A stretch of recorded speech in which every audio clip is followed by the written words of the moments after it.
السلام عليكم ورحمة الله وبركاته حبايبي أبطال سنة تانية إعدادي.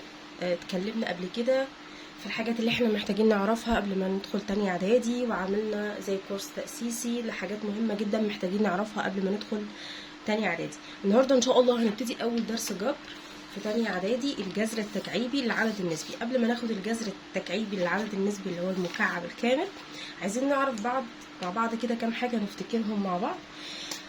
فاكرين لما كنا بنقول 5 في 5 كنا بنقول 5 في 5 ب25، و6 في 6 ب36، 6 في 6 ب36، 7 في 7 49. الأعداد دي اللي هي جاية من حاصل ضرب عدد في نفسه كنا بنسميها عدد مربع كامل. يبقى يعني ايه مربع كامل؟ يعني عدد جاي من ضرب عدد في نفسه، كأني بقول 5 في 5 يعني 5 تربيع، 6 في 6 يعني 6 تربيع، 6 مرتين، 7 في 7 يعني 7 تربيع. فده كان اسمه مربع كامل. والعدد المربع الكامل ده كان ممكن اجيب عملية عكسية ليه. يعني ايه عملية عكسية ليه؟ يعني جذره. كنا بنقول كده جذر 25. كلمة جذر دي يعني كأني بقول ايه العدد اللي يتضرب في نفسه مرتين عشان يديني ال25 اللي هي مين؟ الخمسة. فلما اجي اقول جذر الاربعة يعني ايه العدد اللي يتضرب في نفسه مرتين عشان يديني الاربعة اللي هي مين؟ طبعا الاتنين. نفس الكلام ده بالظبط هنطبقه السنة دي بس على الجذر التكعيبي. تعالوا نفتكر برضو مع بعض كام حاجة كده في الجذر التربيعي عشان هتفيدنا جدا في الجذر التكعيبي. زي ما قلنا دلوقتي جذر 25 العدد اللي يتضرب في نفسه مرتين يديني 25، طبعا هتطلع الخمسة. طيب جذر 36 على 49 ده عدد نسبي عادي، بشوف بسطه ومقامه. جذر 36 ايه العدد اللي يتضرب في نفسه يديني 36؟ الستة. طب ايه العدد اللي يتضرب في نفسه مرتين يديني 49؟ السبعة. يبقى 6 على 7. طيب جذر وعمل لي علامة سالب، يعني قصده الجذر السالب ل2 وربع. طبعا احنا عارفين ان السنة اللي فاتت ان 5 في 5 ب25، وفي نفس الوقت سالب 5 في سالب 5 سالب في سالب بموجب، و5 في 5 بكام؟ ب25. فانا ال25 دي جايه ضرب من 5 في 5 او سالب 5 في سالب 5. يعني انا علشان اجيب جذر تربيعي ليا جذر موجب وفي جذر سالب. يعني لما اعمل كده واكتب واحط قدامها سالب، يعني انا قصدي عايزه العدد اللي يتضرب في نفسه مرتين يديني 25 بس السالب، فاقول سالب 5. طيب هنا ده مش عدد نسبي، برفع الكسر الاول خليه في صورة عدد نسبي.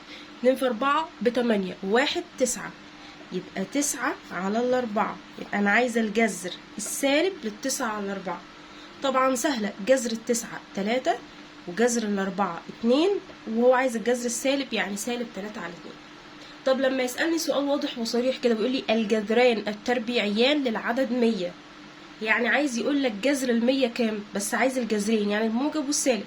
هو ايه العدد اللي يتضرب في نفسه يديني 100؟ ال10. يبقى اقول له موجب 10 وسالب 10. طيب افرض المسألة جات لي رموز مش ارقام، كنا بنعمل فيها ايه دي؟ يعني لما يجي يقول لي جذر أ أس 2، ايه العدد اللي يتضرب في نفسه مرتين يديني أ أس 2؟ يعني المفروض تبقى ألف، عشان تبقى ألف في ألف بألف أس 2. بس ألف احطها جوه قيمة مطلقة، وقلنا السنة اللي فاتت تحط جوه قيمة مطلقة ليه؟ لأن ما ينفعش الألف تبقى سالبة. طيب هنا جذر س أس 4 ص أس 8، ايه ده؟ طب انا هعمل ايه؟ كان في طريقة كنا بناخدها اختصارا للكلام ده. احنا بنقول الجذر التربيعي يعني العدد اللي اتضرب في نفسه كم مرة؟ مرتين. فلما الاقي مسألة فيها رموز اقسم الأس على 2 وخلاص. يعني اقول 2 على 2 فيها الايه؟ الواحد، عشان كده كانت أ أس 1. طب هنا س أس 4 هقسم 4 على 2 يبقى فيها الكام؟ الاتنين، يبقى س أس 2. ص أس 8، 8 على 2 فيها ال4 يبقى ص أس 4. لان احنا في الضرب بنجمع الاسس، فاقول س أس 2 وس أس 2 فتبقى 2 و2 برضو كام؟ 4. طيب هنا جذر س أس 12 ص أس 6، برضو نفس الكلام، هنزل السين واقسم الأس على 2. 12 على 2 فيها ال6 و6 على 2 فيها ال3 يبقى ص أس 3. وطبعا احنا عارفين ان جذر الصفر بصفر، صفر ده يعني عدد مسالم قوي. جذر عدد سالب ما ينفعش ان انا الاقي تحت الجذر، يعني الاقي كده جذر سالب 25، لا ده ما تنفعش خالص. انا ما ينفعش اضرب عدد في نفسه مرتين ويديني سالب، لان هو لو كان سالب في سالب فهيطلع موجب، ولو كان موجب في موجب هيطلع برضو موجب. فلا يمكن هضرب عددين زي بعض بالظبط والإشارة بتاعتهم تطلع سالب، لأن السالب دي أصلا بتيجي لما أضرب عدد موجب في عدد سالب، لازم يكونوا مختلفين. فمفيش أي عدد جذر لعدد نسبي إيه؟ سالب، مش موجود عندنا في نون ولا في نون شرطة ولا حتى في ح اللي احنا هناخدها إن شاء الله السنة دي. طيب 1 أس 3، يعني إيه 1 أس 3؟ يعني عايزة الواحد أضربه في نفسه 3 مرات، 1 في 1 في 1 طبعا هتديني كام؟ 1. طب 2 أس 3 يعني 2 في 2 في 2 3 مرات، يبقى اسمها كام؟ تديني 8. 3 أس 3 يعني 3 في 3 في 3 تطلع 27. طب 4 أس 3 4 في 4 في 4 تديني 64. طب -5 أس 3 يعني -5 مضروبة في -5 مضروبة في -5 تطلع -125. زي ما قلنا من شوية على العدد اللي اتضرب في نفسه مرتين اسمه مربع كامل، العدد اللي اتضرب في نفسه 3 مرات اسمه مكعب كامل. يبقى ايه هو العدد النسبي المكعب الكامل؟ العدد اللي جاي من حاصل ضرب عدد في نفسه كم مرة؟ 3 مرات. يبقى 1 و8 و27 و64 والسالب 125 دي اسمها أعداد مكعبة كاملة، عدد مكعب كامل. نفس الكلام ممكن برضو لو انا خبيت كده قلتلك ايه العدد اللي يتضرب في نفسه يديني 8، العدد اللي يتضرب في نفسه 3 مرات يديني 8، المفروض مين؟ الاتنين. طب اللي انا قلته ده ممكن اعبر عنه ازاي؟ عكس الأس بقى، عكس التكعيب اللي احنا هناخده السنة دي اللي هو اسمه الجذر. بس عشان افرق ما بين الجذر ده والجذر ده بحط فوقها 3، يبقى دي اسمها الجذر التكعيبي، يعني العدد اللي يتضرب في نفسه كم مرة؟ 3 مرات. تعالوا نشوف امثله كده واحنا بنحل عشان ده اللي بيفهم اكتر. يبقى الجذر التكعيبي هنرمز له كده. طيب بصوا هنا بيقول ايه؟ الجذر التكعيبي لل8 معناها ايه؟ يعني ايه العدد اللي يتضرب في نفسه 3 مرات يديني ال8؟ طبعا مين هي؟ الاتنين. طب الجذر التكعيبي لل-27، طبعا هنا ينفع الاقي سالب تحت الجذر عادي، لان سالب في سالب في سالب، سالب في سالب بموجب وموجب في سالب بسالب، فعادي العدد يطلع سالب. ايه العدد اللي يتضرب في نفسه 3 مرات يديني ال27؟ ال3، وهو اصلا بيقول لي سالبه يبقى السالب 3. طيب انا دلوقتي واحده مش حافظه، مش هفضل اقعد اجرب.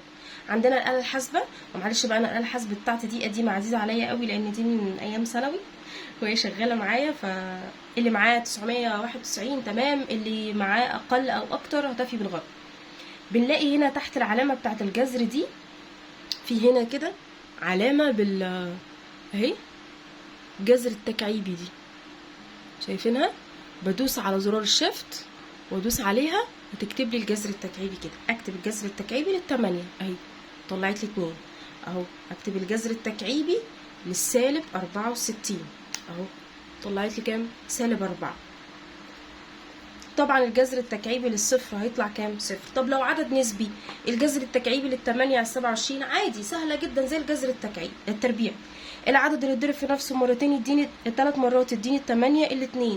طب والجذر التكعيبي لل27 يبقى ال3. طب الجذر التكعيبي لل216، الجذر التكعيبي لل216 اهو شفت الجذر التكعيبي 216 اهو تديني 6. طبعا في طلبه شاطره قوي تقول لي يا ميسا لازم استخدم الاله الحاسبه ما ينفعش اعملها على ايدي. لا انا هعمل لكم فيديو صغير كده ازاي نجيب الجذر التكعيبي من غير الاله الحاسبه في الارقام اللي الكبيره كده زي ال 216 512 والكلام دوت ان شاء الله للطلبه الشاطره اللي بتحب تستخدم ايديها في عمليه القسمه وما تحبش انها تستخدم الاله الحاسبه. طيب هنا بيقول لي الجذر التكعيبي ل8 من 1000 في علامه عشريه، لا ما انا هرجعها لاصلها دي كده 8 والعلامه بعد 3 ارقام يعني قصدها 8 على 1000. يبقى الجذر التكعيبي لل8 2 والجذر التكعيبي لل1000 لو مش عارفه اعمله على الاله الحاسبه تطلع 10 في 10 في 10. طب هنا الجذر التكعيبي ل64 والعلامه برضو بعد 3 ارقام برضو يبقى دي قصدها جذر التكعيبي ل64 على 1000. جذر التكعيبي ل64 لوحدها 4 والجذر ل1000 10. طيب هنا ده مش عدد نسبي بس فيه عدد صحيح وكسر، ارفع الكسر عادي. 3 في 8 ب24 و3 27 على نفس المقام زي ما هو ال8. يبقى الجذر ال27 3، الجذر التكعيبي لل8 2، 3 على 2. طبعا سهل جدا، نفس الفكره بتاعت الجذر التربيعي. طيب افرض يا مس جات لي ارقام ورموز، عادي جدا، انا همشي واحده واحده. الجذر التكعيبي للسالب 8، العدد اللي اتضرب في نفسه 3 مرات يديني السالب 8، طبعا هيطلع سالب 2. طب الجذر التكعيبي للصاد أس 6، هنعمل بقى ايه هنا؟ مش احنا في الجذر التربيعي عشان بيتضرب في نفسه مرتين فكنا بنقسم على 2؟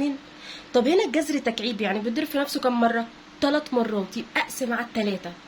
فهنزل الصاد عادي واقسم الأس على 3، 6 على 3 يبقى فيها الاتنين، يبقى صاد أس 2. نفس الكلام هنا، جذر التكعيبي لس أس 9 صاد أس 12، ده جذر تكعيبي يعني هقسم على 3، يبقى هنزل السين واقول 9 على 3 فيها ال3، وانزل الصاد واقول 12 على 3 فيها ال4. بس كده. طيب اللي بعدها، انا عندي مسألتين هنا، الجذر التكعيبي ل27 في 8 والجذر التكعيبي ل100 زائد 25. انا حطيت المثالين دول عشان ده كان بيفرق ما بيننا في اولى اعدادي، وكان مهم جدا لان طلبه كتير قوي كانت بتقع فيه. مسألة الضرب أنا ممكن أحلها ده لوحده وده لوحده. يعني إيه يا ميس؟ يعني أقول الجذر التكعيبي لل27 3 وادي علامة الفي، والجذر التكعيبي لل8 2، 3 في 2 بكام؟ ب6. ولو ضربتهم عادي وقلت 27 في 8 تطلع لي 216. الجذر التكعيبي لل216 هيطلع 6، مظبوطة. طيب امال لو جمع، ما ينفعش اقول الجذر التكعيبي لل100 والجذر التكعيبي لل25، لازم اجمع الاول. يبقى اقول الجذر التكعيبي واجمع 100 زائد 25 ب125. العدد اللي اتضرب في نفسه 3 مرات عشان يديني ال125 كام؟ اللي هو ال5. يبقى في الجمع لازم اعمل الجمع الاول وبعد كده اجيب الجذر، لكن في الضرب ممكن اضرب وبعد كده اجيب الجذر، او اجيب الجذر الاول من غير ما اضرب. طبعا واحنا بنحل بعد كده هتلاقوا نفسكم انتوا خلاص في حاجات بتعرفوها، الجذر التكعيبي ل 512، الجذر التكعيبي ل 216، هتلاقوا نفسكم بتحفظوها على طول، هتبقى سهله جدا. طيب تعالوا ناخد بقى شويه اسئله كده، نبتدي نعلي الليفل بقى. الجذر التكعيبي لل 64 ناقص جذر 64، خلي بالنا كويس جدا واحنا بنقرا، عشان ده جذر تكعيبي وده جذر تربيعي. العدد اللي اتضرب في نفسه 3 مرات يديني ال 64 ال4، لكن ايه العدد اللي اتضرب في نفسه مرتين يديني ال 64؟ ده ال8، 8 في 8، يبقى كده بقت 4 ناقص 8، 4 ناقص 8 يعني سالب 4. طيب هنا جذر 9 ناقص الجذر التكعيبي لسالب 8، واحدة واحدة بقى. العدد ضرب في نفسه مرتين يديني 9 3، ودي الناقص بتاعت المسألة دي. طب الجذر التكعيبي للسالب 8 اللي هي المفروض 2، بس دي سالبة يعني سالب 2. طب انا جيت ببص لقيت في سالب ووراه سالب، السالب بعد السالب يتقلب على طول ايه؟ موجب، يبقى بقت 3 زائد 2 5. دي المسائل اللي بتبتدي توقع. طب هنا بيقول لي الجذر التكعيبي الكام يديني ال4، يعني هو عايز يعرف مين العدد اللي لو اتضرب في نفسه هنا، يعني كده لو جيت قلت عدد اضربه في نفسه، مين العدد اللي اتضرب في نفسه 3 مرات ايه العدد ده فيديني ال4. طب ما هو اصلا مديني ال4، هضربها في نفسها كم مره؟ 3 مرات بس.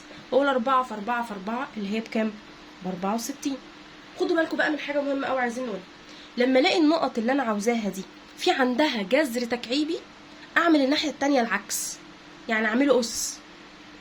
طب لو هي كانت اس، يعني زي مثلا المساله دي س اس 3 ب125، بس انا عايزه س لوحدها، يعني انا عايزه امشي مين؟ الاس طالما همشيه يبقى اجيب جذر، فاقول الجذر التكعيبي لل125 يطلع بكام؟ ب5. يعني هنا السين مضروبه في نفسها 3 مرات فادتني ال125، فهو عايز يعرف يبقى السين لوحدها كام، يعني عايز الجذر التكعيبي. طيب مثال كمان هنا بيقول لي الجذر التكعيبي الكام يديني سالب 5. طبعا يبقى انا هنا المفروض امسك السالب 5 دي اعمل فيها ايه؟ اضربها في نفسها 3 مرات عشان اعرف هي هتبقى بكام. هنا سالب في سالب في سالب بيطلع بسالب، 5 في 5 في 5 ب125. يبقى السالب 5 هي اللي لو اتضربت في نفسها 3 مرات تديني ال125. طيب المسألة بقى اللي جايه دي جميلة جدا لان في ناس كتير بتغلط فيها. بيقول لي جذر 16 بيساوي الجذر التكعيبي الكام؟ انا عايزه الجذر التكعيبي اهو، واحنا اتفقنا لو في جذر تكعيبي ده يبقى الناحيه الثانيه هضرب في نفسها 3 مرات. طب هضرب ازاي وفي جذر؟ قال لك لا، نظف مسألتك الاول، حلها كده وجهزها الاول.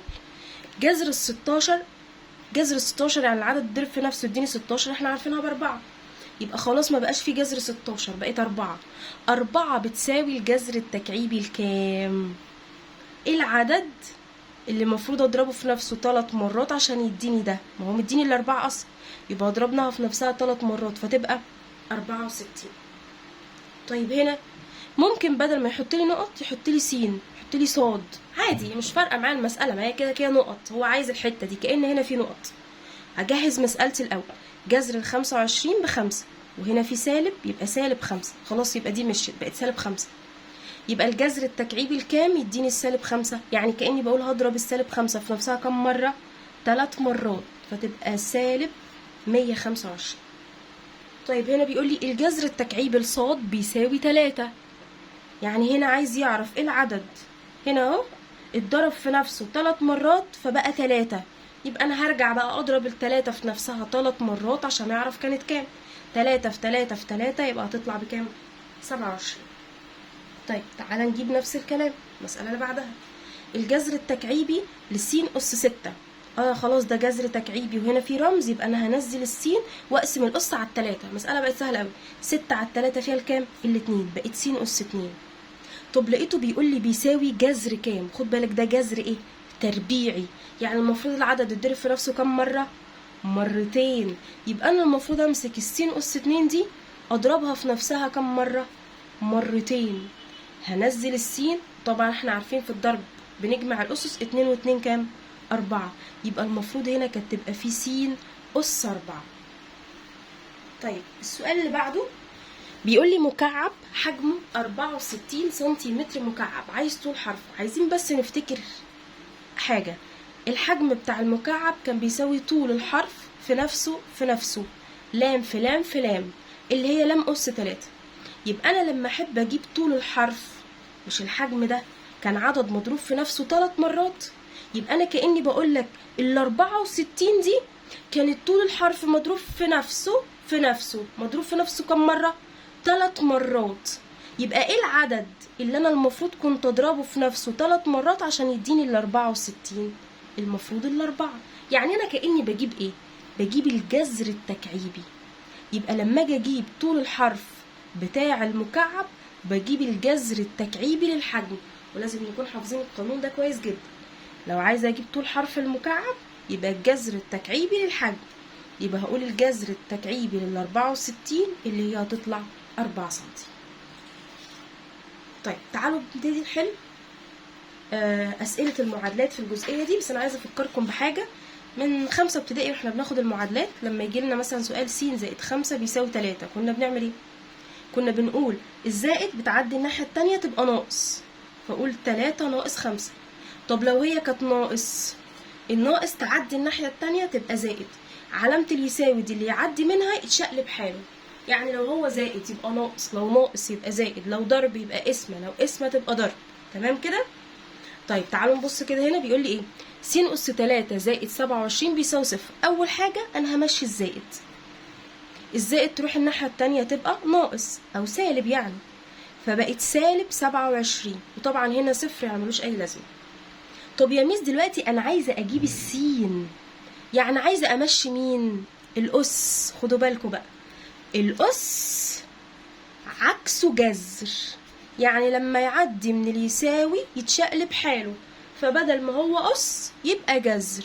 يبقى عشان أجيب السين هقول الجذر التكعيبي للسالب 27 اللي هي سالب 3.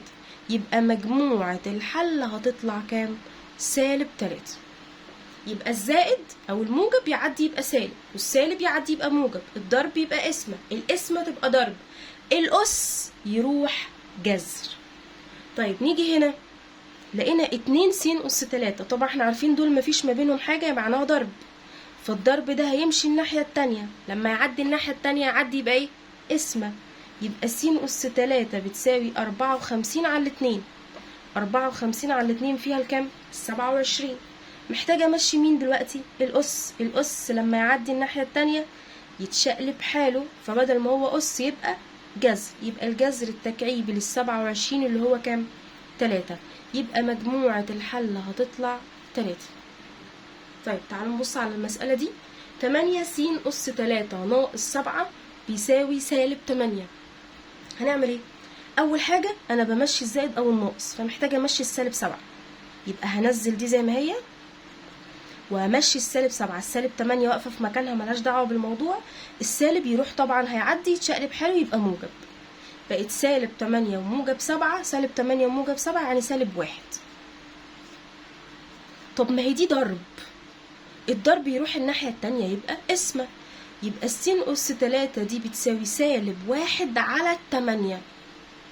طب يا ميس سالب 1 على 8 دي انا محتاجه السين، يعني محتاجه امشي الاس يمشي يروح يبقى برافو. في ناس هتجاوب وتقول لي جذر، يبقى انا عشان اجيب السين هقول الجذر التكعيبي لسالب 1 على 8. الجذر التكعيبي لسالب 1 يعني سالب 1. طب والجذر التكعيبي للتمانية 2، يبقى طلعت سالب نص، يبقى مجموعة الحل بتساوي سالب نص. انا هحل السؤالين دول كده عشان دول اسئلة عليا كده شوية محتاجة تفكير، في فيديو صغير هنزله لكم، بس تكونوا ذاكرتوا الدرس ده كويس جدا واستوعبتوا اللي فيه، ولو في اي حاجة تقدروا تبعتولي وان شاء الله ارد عليكم.